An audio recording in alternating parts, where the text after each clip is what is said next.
राधे राधे दोस्तों। ईश्वर आप सभी की सभी मनोकामनाएं पूर्ण करे और आप सभी को स्वस्थ और खुश रखे। चलिए कहानी शुरू करते हैं। हमारी आज की कहानी का शीर्षक है माँ का दर्द।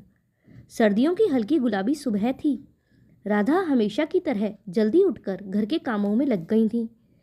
उनकी दिनचर्या अब बस एक ही चीज के इर्द गिर्द घूमती थी, अपने बच्चों की खुशहाली। पति राजेश का निधन हुए 4 साल हो चुके थे और अब वह अकेले ही अपने 2 बच्चों, आरव जो कि 17 साल का और नन्ही जो 12 साल की थी, के लिए जी रही थीं। राधा ने अपने सपनों को तो कब का पीछे छोड़ दिया था। कभी वह एक अच्छी पेंटर बनना चाहती थी, लेकिन हालात ने उन्हें सिलाई कढ़ाई करने वाली बना दिया। वह दिन भर लोगों के कपड़े सिलती और रात में कढ़ाई का काम करती ताकि किसी तरह घर चला सकें। एक दिन आरव कॉलेज से लौटा तो उदास मन से बोला, माँ, कॉलेज में एडमिशन के लिए आखिरी तारीख बस 2 हफ्ते दूर है। फीस भरनी है, वरना आगे पढ़ाई नहीं कर पाऊंगा। राधा ने अपने बेटे को देखा। उसकी आंखों में उम्मीद और मासूमियत थी। बेटा तू चिंता मत कर, माँ है ना, कुछ ना कुछ कर ही लेगी, उन्होंने मुस्कुराकर कहा। लेकिन अंदर से वह बेचैन थी।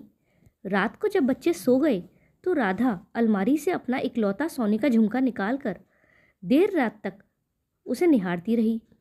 यह उसकी माँ की आखिरी निशानी थी, लेकिन अब उसे अपने बेटे का भविष्य ज़्यादा जरूरी लगा। अगली सुबह वह उसे बेचने चली गई और जो पैसे मिले उससे आरव की कॉलेज की फीस भर दी। जब आरव को यह पता चला तो उसकी आंखें भर आईं। वह माँ के पास गया और गले लगकर बोला, माँ, ये तुमने क्या किया? ये झुमका तो नानी की आखिरी निशानी थी। राधा ने बेटे के सिर पर हाथ फेरा और कहा, बेटा, निशानियां जरूरी होती हैं, लेकिन उनसे ज़्यादा जरूरी तेरी जिंदगी है। इस घटना के बाद आरव ने ठान लिया कि वह माँ की मदद करेगा। उसने रात को ट्यूशन पढ़ाना शुरू किया और धीरे धीरे खुद अपनी ज़रूरतें पूरी करने लगा। लेकिन मुश्किलें कम नहीं थीं। एक दिन राधा को अचानक तेज बुखार और कमजोरी महसूस हुई। उसने इसे हल्के में लिया और सोचा कि शायद काम की थकान है। लेकिन जब 3 दिन तक बुखार नहीं उतरा और वह बार बार बेहोश होने लगी तो पड़ोसियों ने आरव को बुलाया। आरव माँ को डॉक्टर के पास ले गया। डॉक्टर ने चेकअप के बाद गंभीर स्वर में कहा, उन्हें सिर्फ बुखार नहीं है, बल्कि उनके शरीर में गंभीर पोषण की कमी है। यह लंबे समय से चली आ रही थकान और तनाव का नतीजा है। अगर सही देखभाल न की गई तो यह खतरनाक साबित हो सकता है। आरव हक्का बक्का रह गया। उसने माँ के हाथ पकड़कर कहा, माँ, अब मैं सब संभालूंगा, तुम अब और मेहनत मत करो। राधा मुस्कुराई, लेकिन एक माँ के लिए हाथ पर हाथ रखकर बैठना आसान नहीं था। उसने आरव से कहा, जब तक शरीर में जान है तब तक मैं तेरे लिए मेहनत करूंगी। समय बीतता गया। आरव की मेहनत रंग लाई और उसे एक अच्छी स्कॉलरशिप मिल गई। उसकी पढ़ाई अब पूरी तरह फ्री हो गई थी। लेकिन राधा की सेहत धीरे धीरे गिरने लगी। कमजोरी इतनी बढ़ गई कि वह सिलाई कढ़ाई तक नहीं कर पाती थी। राधा अक्सर रातों में अकेले खांसते खांसते जागती रहती। कभी कभी उसे चक्कर आ जाते, लेकिन वह किसी से कुछ नहीं कहती। एक रात नन्ही ने उसे जमीन पर पड़ा देखा तो वह डरकर चिल्लाई। आरव को बुलाया।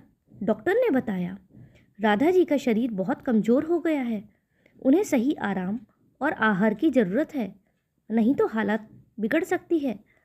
आरव परेशान था क्योंकि उसे समझ नहीं आ रहा था वह क्या करे। खैर, समय ऐसे ही बीतता गया और आरव की मेहनत रंग लाई। फिर एक दिन वह घड़ी भी आई जब आरव ने अपनी पढ़ाई पूरी कर ली और उसे एक अच्छी नौकरी मिल गई। उस दिन उसने माँ को एक छोटा सा उपहार दिया, वही झुमका जो उसने सालों पहले बेचा था। राधा ने हैरानी से पूछा, बेटा, ये तुझे कहाँ से मिला? आरव मुस्कुराया, माँ, मैंने उसे फिर से खरीद लिया। आखिर अब मैं काबिल जो बन गया हूँ। राधा की आंखों से आंसू छलक पड़े। आज उसकी सारी तकलीफें जैसे मिट गई थीं।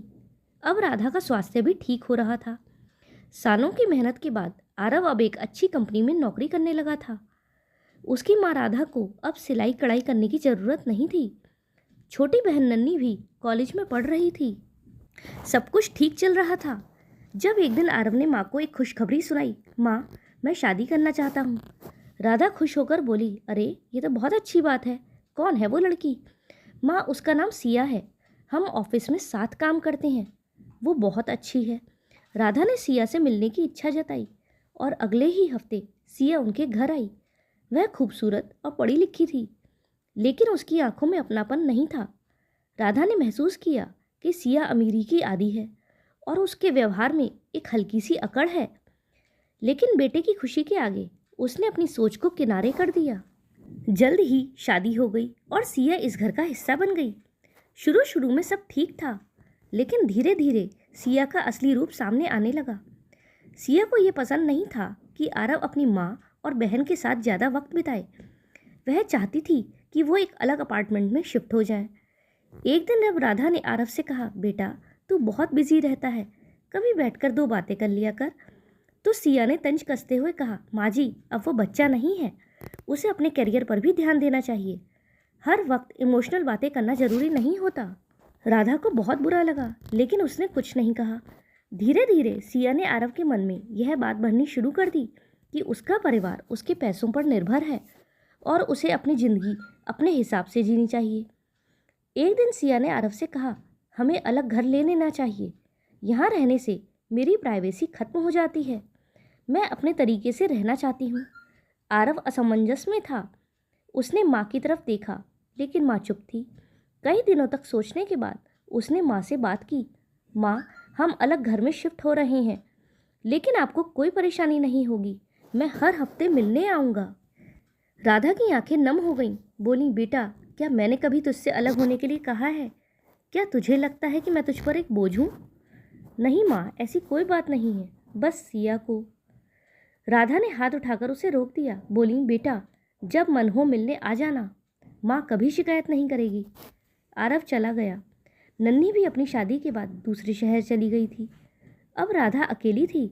वह रोज़ दरवाजे की तरफ देखती, लेकिन आरव कभी कभी ही आता। सिया बहाने बना देती, आरव बहुत बिजी है, अगली बार आएंगे, और धीरे धीरे उसके आने की फ्रीक्वेंसी कम होती गई। एक दिन राधा बहुत बीमार पड़ गई। पड़ोसियों ने आरव को फ़ोन किया, लेकिन सिया ने कहा, अभी ऑफिस में बहुत काम है, बाद में देख लेंगे। जब आरव पहुंचा तब तक बहुत देर हो चुकी थी। माँ अस्पताल में थी और डॉक्टर ने कहा कि उन्हें बहुत समय से देखभाल की ज़रूरत थी, जो उन्हें नहीं मिली। आरव माँ के पास बैठा और रोते हुए बोला, माँ मुझे माफ़ कर दो, मैं बहुत स्वार्थी हो गया था।